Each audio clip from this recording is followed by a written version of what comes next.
I first made my millions of dollars. The first time I ever became a millionaire was with Webcam Studio. Oh, really? I didn't know that. Yeah, this is how I first ever made money. I mean, I was a kickboxing world champion, but kickboxing's not boxing, right? Yeah. So I'd make like $100,000 a fight. You fight 2 or 3 times a year. You pay 20% to your manager. You pay taxes, but you're not rich. So you get like 30 to 40% of the money. Yeah. And I didn't consider myself rich, like 30, 40 grand chunks, twice a year, maybe 3 times a year, living in London. London rents, need a car. You're trying, you're not rich in any way. And that's actually the reason I retired, because I woke up one day and I thought, I'm giving 6 hours a day of absolute focus and energy to this. And I believe I'm smart enough that if I put that much tenacity into something else, I can be a multimillionaire. I truly believed that. I was like, I've realized now I've reached the pinnacle of kickboxing. My choice is either to change over to MMA, which I was offered to do earlier in my career, but at the time, the kickboxing contract paid more money. I had to pay the bills, so I went with kickboxing. Change over to MMA, learn to wrestle, change over to UFC, blah, blah, blah. But this is also like 7, 8 years ago where even the UFC didn't pay the money it pays now.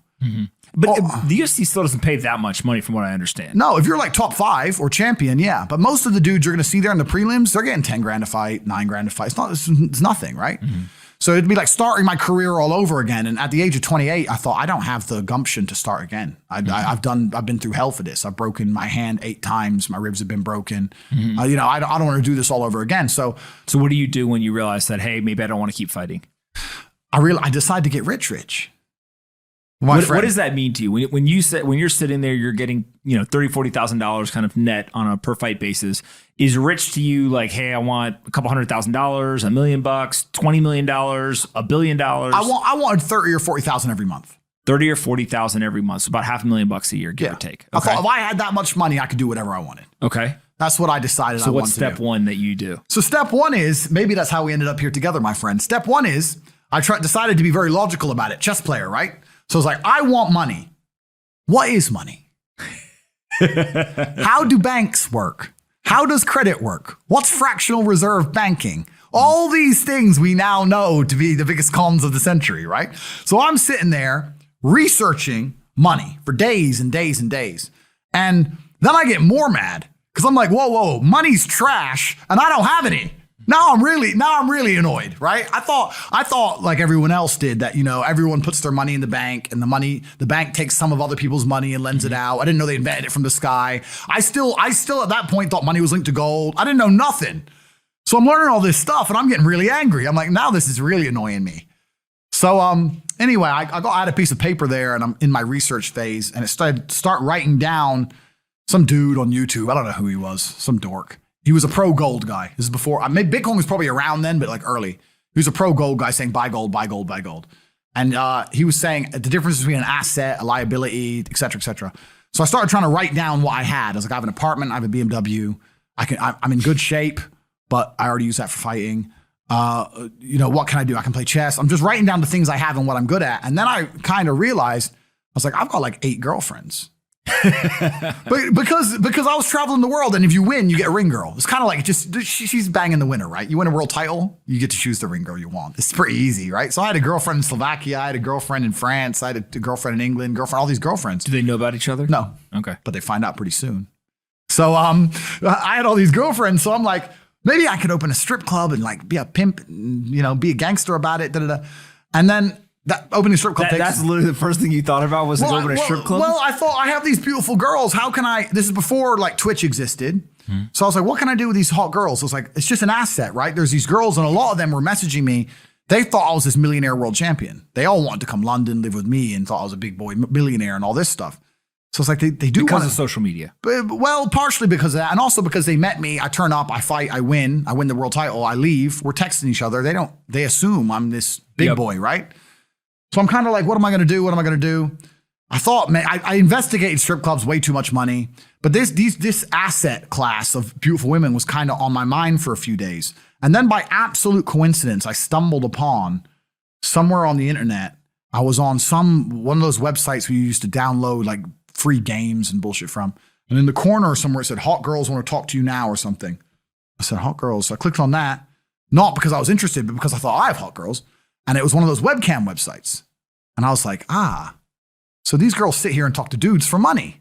So I'm going to get my girls to and they're naked. They're just talking. How does it work? It's 50-50. I mean, it depends on the girl, depends what she wants to do. But the majority of the job is not based around being naked. The majority of the job is based around being entertaining and being easy to talk to. And the guys who are talking to you need to find you, that you need to remember their name, remember their dog's name. You have to be smart. You can't just be a girl and be a bimbo and be naked and make money. You have to be really smart, charming, interesting, happy all the time, positive. Mm-hmm.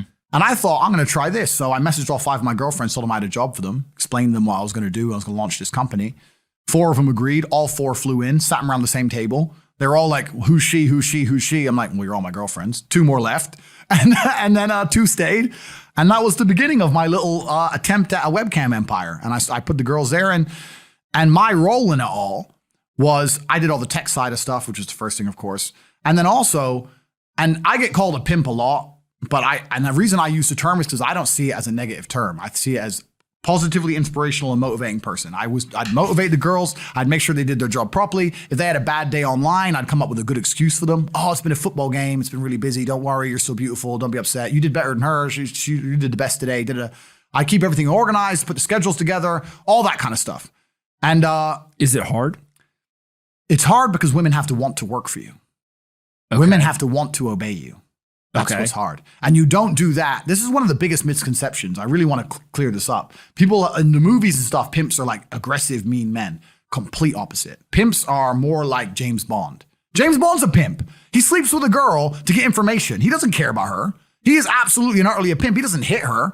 He makes her love him. She does what he wants. He uses sex as a weapon to reward her, and then he disappears. That James Bond is absolutely and utterly a pimp. So I say pimp because everyone calls me a pimp online, tries to go, haha, you're a pimp, they're going to get offended. It's like, no, beautiful women wanted to work for me, and they wanted to work for me because I displayed supreme competence. And they knew if they worked for me, they'd make a lot of money. So whenever I was out, I'd meet a waitress and say, well, you're working 10 hours a day for pennies. You can work 10 hours a day for me, make 10 grand a month, 20 grand a month. And over time, I just built up this big little empire of webcam girls. At one point, I had 4 locations, 75 girls working for me. And I was doing. And we say locations, like, explain what goes into a location. I just rent houses. All right. So you rent a house, and in the house, you just literally, hey, go live here. There's like technology set up. Yeah. And then you can basically just sit in front of the computer and literally be on the other end of one of these webcams. Yeah. And guys are paying by the minute, by the hour, whatever, to talk to you. Yeah. It's their choice whether they are doing it fully clothed, just talking, getting naked, whatever, and then you're taking some cut of it. Yeah, basically. So I had girls who would live in the house, and that was pretty impressive. I just broke down the webcam business. Bang, you done it, man. You nailed it. No background information. Yeah, you nailed it. You nailed it. You nailed it. So the girls who lived in the house would have set amount of hours they want to do, and then we'd have rooms that they could book in and do X amount of hours. A girl could come and do 1 a week or whatever. We'd have rooms they could share. And then, very much exactly like you said. They'd go online, they'd do their hours, they'd have their regular customers, they'd get their money.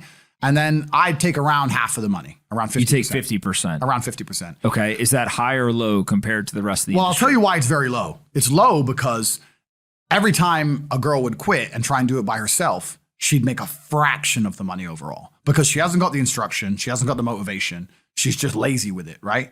And women have a very different mentality to money than men. If you show a woman how to make $1,000 in an hour, she'll think, I only have to work an hour a week. Whereas if you show a man how to make $1,000 an hour, he thinks, I can make $18,000 a day. That's the difference between us. So if I had a girl working for me making $20,000, she got 10, I got 10. If she quit, she'd make 3 for herself, if that.